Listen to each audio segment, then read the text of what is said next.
Well, a very good evening to you. Many thanks for joining us right here at Lookup TV from wherever you're watching from. Being the 29th the day of November 2023. We have a lot for you tonight, including the status of floods in the country. And of course, Raila Odinga calls for a referendum. That, of course, and much more coming up just after the highlights.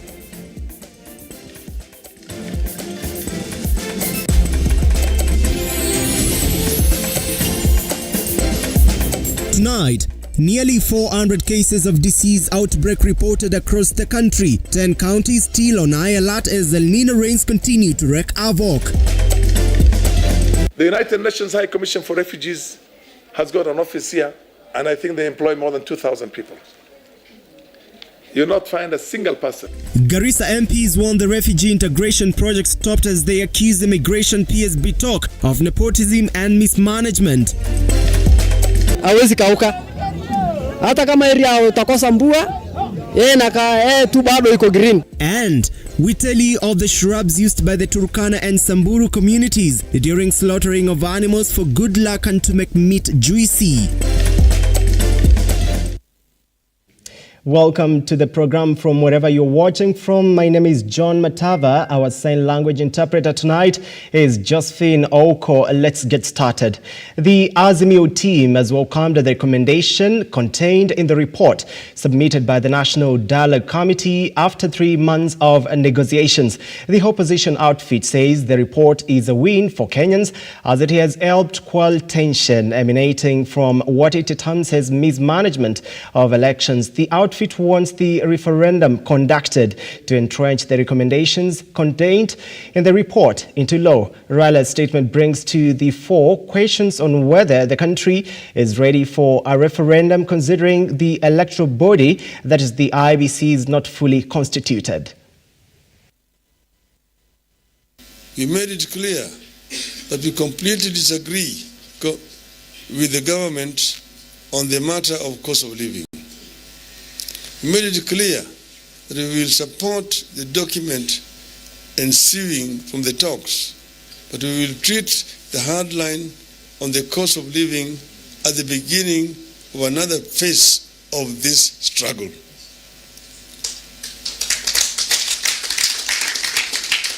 We will seek other ways to press the government to listen to the cries of the people and bring down the cost of living.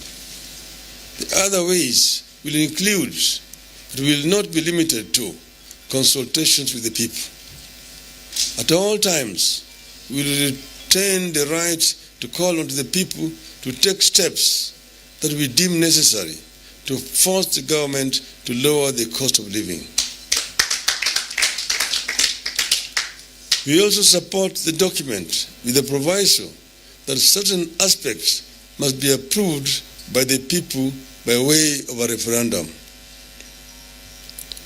To create the office of the leader of opposition or to formalize the office of the Prime Cabinet Secretary, the people of Kenya have to have their say by way of a referendum. Besides, it is a constitutional requirement that such significant restructuring of government must go through a referendum to avoid the mischief that may be played by some people going to court. It is also our stand that this country cannot continue moving forward by being undecided. We have to agree whether we want a parliamentary, presidential system or a hybrid system. Away from that, nearly 400 cases of disease outbreak have been reported across the country, with malaria and cholera cases leading, as Gail Aluda now reports. In 10 counties are still on high alert as El Nino rains continue to wreak havoc. The government continues to intensify emergency response efforts in the counties affected by the floods.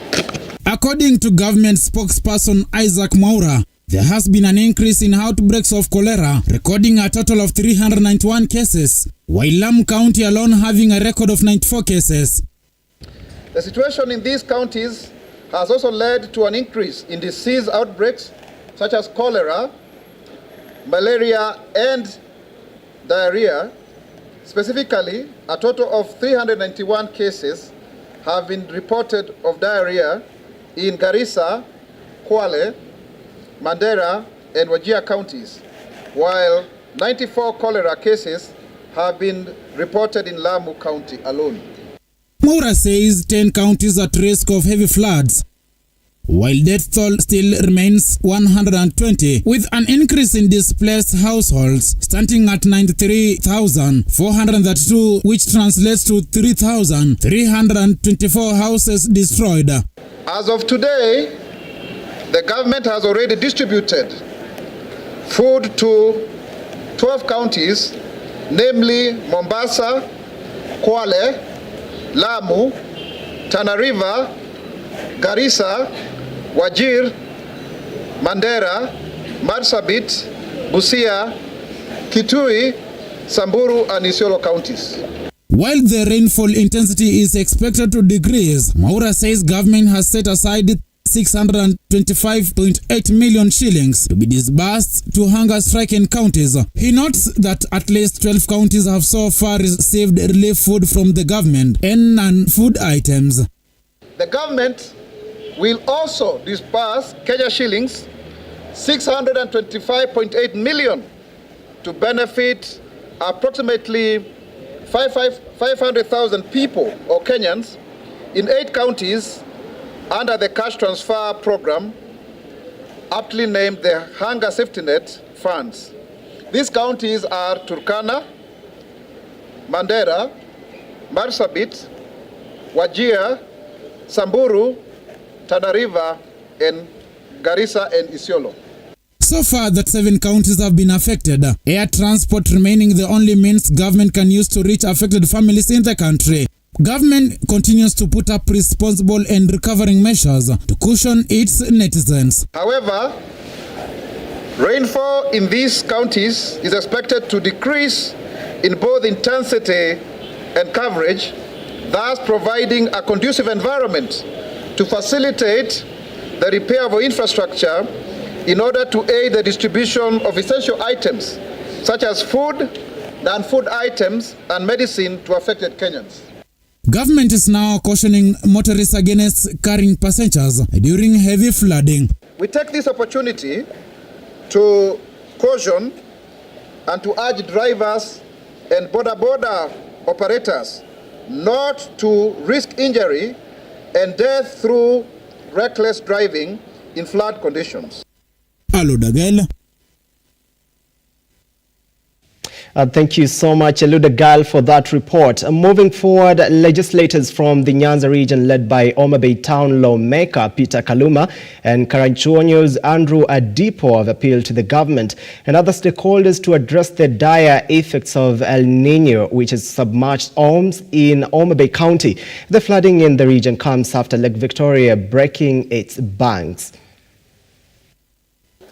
Homa Bay County has the longest stretch of Lake Victoria in Kenya, and so it lies very low by the lake. Due to the ongoing El Nino flooding, Homa Bay County has been affected like no other county, and I imagine no other area in Kenya. I think the areas which may be equally affected are those bordering the Indian Ocean. You saw what happened in Mombasa. The whole of yesterday night, more than half the population of Homa Bay town constituency living by the lake had to be evacuated. A number of them had to be relocated and be settled in schools. Homes have been swept by the raging floods due to this El Nino. Karanchuonyo is under siege. Most parts are submerged by water. And incidentally, I have seven wards within the constituency. Only one of them is not touching the lake. The rest are. And those wards which are touching the lake shore are having big problem. Today, they are doing the same. That's the Red Cross. They are giving food in the area. And whatever they are giving, I must admit, is not enough. although I thank them for that big effort. The effort has helped so many people, but it is still very, very inadequate. Now, I would say that mine is perennial. All the time when there is heavy rain, we suffer. We also suffer sometimes when we don't have any rain at all. But in the islands, there are heavy downpours. When that happens, the river, particularly Miriu, will bring water from up. The Senate has condemned 3 cabinet secretaries who failed to show up for a scheduled grilling session on Wednesday morning. The 3 Prime Cabinet Secretary, Foreign and Diaspora Affairs Musalia Mudavadi, Energy CS David Chichir and Treasury CS Njuguna Ndungu were a no-show, with the Senate expressing displeasure with the trio for late communication to the Secretariat of the Senate.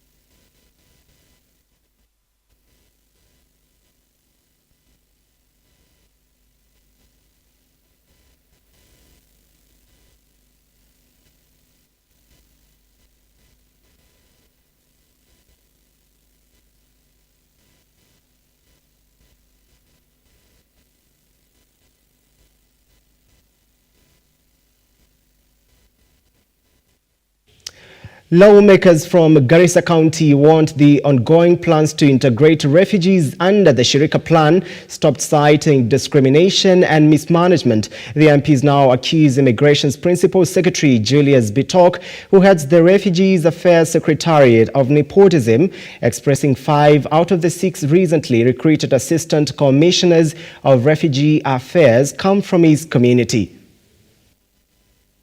Led by Faram Alim and Salah Yakub, the lawmakers want provision and granting of employment opportunities to be equivalent, especially for the residents of the region, slamming the PS in the Department of Immigration Ambassador Julius Bitok for offering employment opportunities to his relatives in the camp without involving residents and Kenyans in general in the activities of the refugee camp, which they claim is led from the capital city of Geneva. The United Nations High Commission for Refugees has got an office here, and I think they employ more than 2,000 people. You'll not find a single person. There's only one person that we know who works in the offices of UNHCR here, and that's my own son, and I have to declare that interest, who is basically is one of the junior staffs. Nobody else comes from the DAP, nobody else comes from Fafi, and hardly anybody comes even from Kakwa. The Turkanas are as marginalized as we are. Just the other day, Bitok employed 20 clerks, permanent clerks. None of them comes from the north. None of them comes from the refugee hosting areas. They are all split up between Kalenjins and other so-called shareholding communities of this government. Go to their camp in the DAP. He cannot get in without a clearance from DMO, head of the person. I can't get in there. It's a fortified institution with a lot of laxity. It cannot even control the person. Kenya government cannot even control the personnel who are working for UNHCR. There's a lady who is a deputy country representative. She's the one who is running the Kenya refugee policy. She's called Ivan. She has been here for the last 15 years. Every time she finished 3 years, she's taken for a small operation somewhere else. 3 months, she comes back. Ivana. She left the last 4 months. She's back again, just to make sure the Ushirika plan goes through. Ushirika plan is a hoax without the consultation of the community. The MPs now want the UNHCR to explain the use of more than $1 billion from the donors, owing to the poor infrastructure inside and outside the camp. The United Nations World Food Programme uses heavy trucks to transport goods to the DAP and has completely destroyed the road network and has led to areas being cut off from road transport during this El Nino period. Malim and Yakub have pointed accusing fingers at UNHCR for being the only camp that allows the use of wood for cooking, which has allowed the cutting of trees and soil erosion in the area, with the effects now being felt during the flash floods currently witnessed in the region. In the world where refugees use firewood as their source of energy. The Dab and Hagadera and what do you call Kakuma are the only refugee camps in the world where firewood is used for energy. In any other one, they are given ethanol. Am I right? Sure. The leaders have faulted the ongoing initiative aimed at transitioning refugee camps into integrated settlements through the transformative multi-year Shirika Plan, formerly known as the Marshall Plan, as the lawmakers' utterances followed a session that had brought together UNHCR, the Immigration Department led by Ambassador Julius Bitok, stakeholders and media on Thursday in an effort to find lasting solution to the challenges in the camps.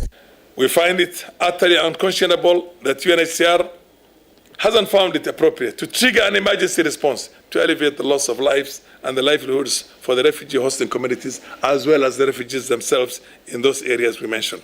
Stanley Lugaria, Lookup TV. And that story by Stanley Lugaria takes us on a short break right here at Lookup TV. Stay with us. We'll be coming back with much more.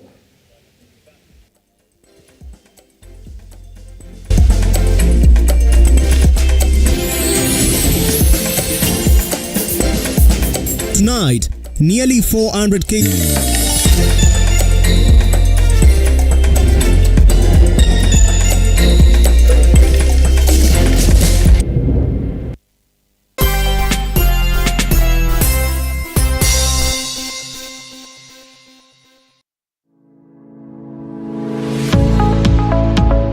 Nestled in the quiet and serene neighborhood of Makutano, just 2.8 kilometers from the Tarmac Road lies Alpha Meadows.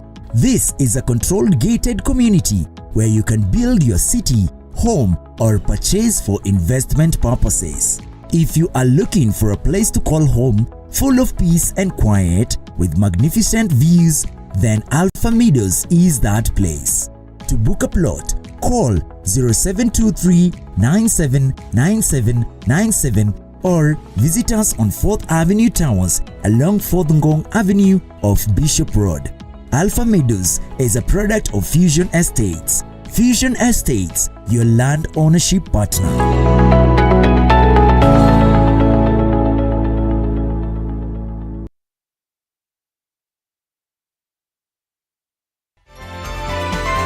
Infinity Industrial Park is one of the largest private industrial parks located along Eastern Bypass, Nairobi, which provides modern infrastructure for smooth operations for industries and business enterprises. Infinity Industrial Park offers world-class amenities and facilities with wide roads, a police station, a power substation, fire station, public transport stage, hospital, and shopping mall. In addition, Infinity Industrial Park also offers CCTV cameras, 24-hour private armed security patrol, sewer, water, fiber optic cable, and 3-phase power connection, added to public utility, canteen, and dining areas. Sail on the golden opportunity to invest in Infinity Industrial Park fully serviced warehouses at a special price of 3,569 Kenyan shillings per square foot. For more inquiries, visit our website infinityindustrialpark.com.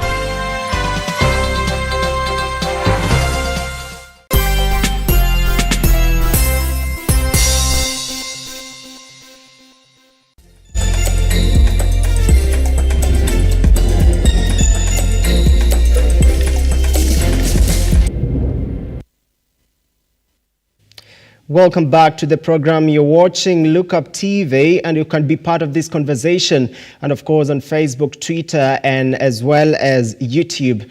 A Directorate of Criminal Investigations officer, Julius Onyango, has been sentenced to serve 5 years in jail or pay a fine of 1.9 million Kenyan shillings for corruptly receiving 200,000 shillings from a Chinese investor, Pan Sido Yan, in Kabete 2018 in order to drop charges against his wife. These and more in the corridors of justice. Judge Thomas Nzioki ruled against 2 officers of the Criminal Investigation Department found guilty of corruption. stating that Onyango oppressed Chinese businessman Pan Sindo Yang, alleging that his wife lacked documentation to be in the country contrary to the law. The accused is said to have demanded a bribe of 1 million, and after negotiations, they settled on 200,000 shillings. His colleague, Charles Macharia, concealing evidence, was sentenced to 12 months in prison or a fine of 400,000 shillings. For the first accused person, Corporal Julius, for the charge of bribery contrary to provision section 6(1)(a), as read with section 18 of the Bribery Act number 47 of 2006, I'll sentence you for the first plea. You pay a fine of 500,000 in default to serve 12 months imprisonment. 500 in default 12 months imprisonment. In addition, for the same offense, you shall pay the mandatory fine in the sum of 1 million, and in default, you serve 3 years imprisonment. Elsewhere, the Director of Public Prosecutions has said Renson Ingonga has said the office is not a custodian of the information being sought by the family of the late Agnes Wanjiru to assist in bringing her perpetrators to book. The DPP, in response to a petition filed by Rose Wanyua, the administrator of Wanjiru's estate, says it executed its mandate by directing an inquest to be held, which was already done. Respondent, we have also received the grounds of opposition from the fifth respondent.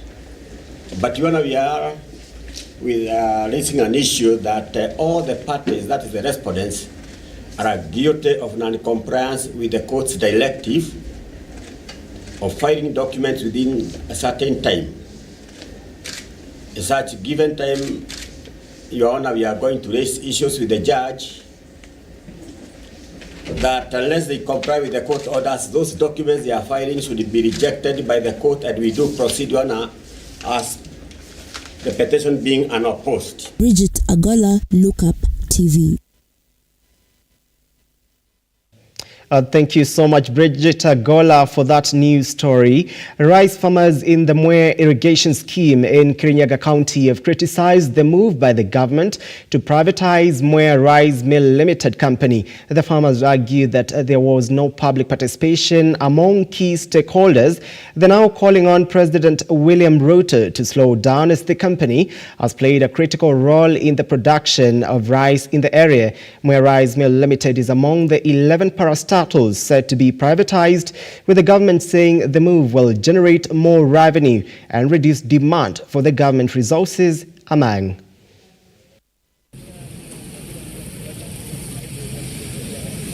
So sasa ile serikali tumechagua itusaidie, ndio imekuja kutumaliza kama wakulima wa Mwea kwa kukunja kuuza mtambo wetu, na sisi kama wakulima wa Mwea tuko na shares ya hii kiwanda ya 45% na serikali iko na 55%. Rice mill si ya serikali, ni ya wakulima na serikali. Na huwezi uza kitu ambayo si hapo. Na kama wako na anja na kuuza, wangeita wakulima kwanza, waongee waambie CIN 45 inaenda wapi. Hamwezi kuuza mchukue pesa ya watu na mje mwambie nini mnafanya. Jambo la pili, ningetaka kuomba rais asindanganywe na broker na wezi. Ati kuna rice mill ya kuuza. MP wetu wa Mwea Mili Mind, Senator wetu Murango na women rep wetu Jane Jerry Maina, ni wakati wa kusimama na watu wa Mwea. Sasa ni wakati wa kusimama wahesabiwe, kwa sababu Mwea hii mtambo ikiisha tutamalizwa na watu brokers na wale wengine wanasiasa msela. And on our special feature tonight, we take a look at the Turkana and Samburu communities who use a special kind of a shrub while slaughtering animals as a sign of a good luck and also add flavor to the meat.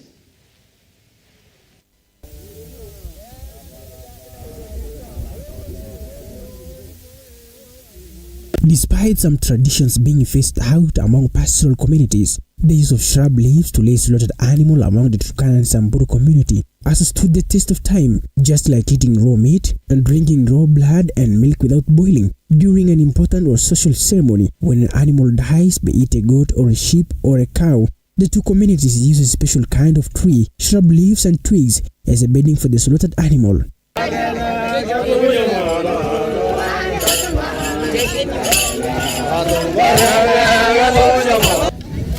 Lote Ekiru from the Turkana community explained that the shrub, the local community call it pahali, is used as a bedding during slaughtering. The shrub has been regarded as sacred as it has never withered despite the changes of the climate change and seasons variations.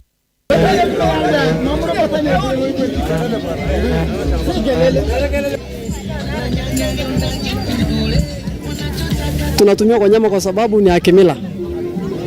Sababu hii matawi sisi kama Waturkana tunatumianga hiyo matawi, iko wengine hii matawi ni mara mbili. Sasa hiyo nyingine ikikosa tunatumia hii. Sababu hii ni muhimu sana kwa nyama. Hatuwezi tumia kitu kingine. Hii ndio tunachinjanga naye. Ndio tunatumianga naye kwa banda ya kwa kimila yote. Iko Turkana inaitwa bahali. Sababu ni miti ya baraka, kwa sababu unaona hata mvua ikinyesha ama wakati ya kiangazi bado tuko green. Haiwezi kauka. Hata kama area utakosa mvua tu bado iko green. Ndio unaona sisi tunatumia.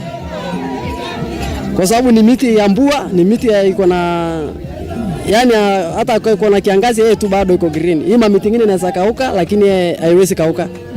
Jackson Lentire, an elder from the Samburu community, explains that changing the style of slaughtering animals and using other methods to lay the meat during slaughtering is against their customs and is regarded as a taboo. The twigs of the shrubs, locally called ilglai, must be used during the slaughtering.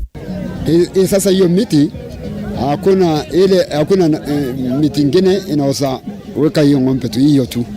Kama iko ingine inaitwa ilglai, lakini hiyo mbali iko mbali. Lakini inafanya na hiyo kwa sababu hiyo iko karibu. Hapana weka upea na hapana weka mabati. Hii ng'ombe alikuwa iko tofauti nyingine na ng'ombe nyingine kushinja. Hiyo miti hiyo tu kwa sababu hiyo napenda kuelezwa na nyama. From the outlook of these twigs, leaves and shrubs, which are botanically referred as Teclair unifoliolatus, they greatly resemble the Maruaini plant. The twigs are also said to produce a good tantalizing aroma to the meat laid on them. The leaves as well have no health effects on the human health.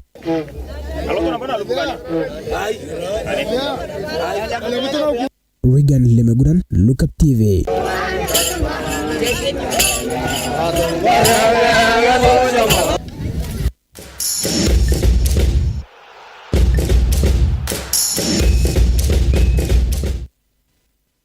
Welcome to some sporting action. Harambee Starlets registered 1-1 draw against Botswana at the Nyayo National Stadium in the 2024 AFCON qualifier. Botswana took the lead in the 37th minute with a score from Keitsu Mese the Bete before Starlets Majalin Kesa equalized after halftime.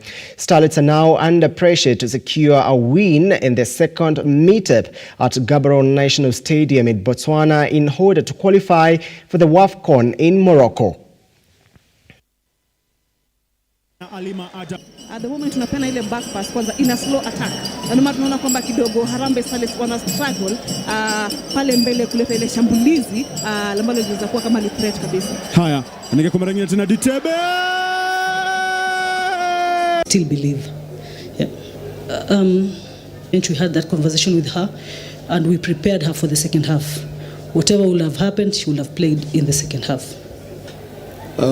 We did very well to manage the opponents, and we played in moments that we wanted to play in. And Kenya is a very good team. They put up a fight. They had the support. And for us, we had to settle in the game and see how we can get goals. The United States National Basketball Team, Association, NBA, has committed to implement grassroots programs that will nurture talent and develop the sport in Kenya, starting with the Junior NBA Clinic targeting 70 boys and girls to mark the opening of the NBA's 5th African office in Nairobi. The program is a major boost to the youth as the NBA will develop basketball infrastructure, including basketball courts in schools, communities and neighborhoods, an elite arena for hosting top-level competitions, and open NBA offices in Kenya.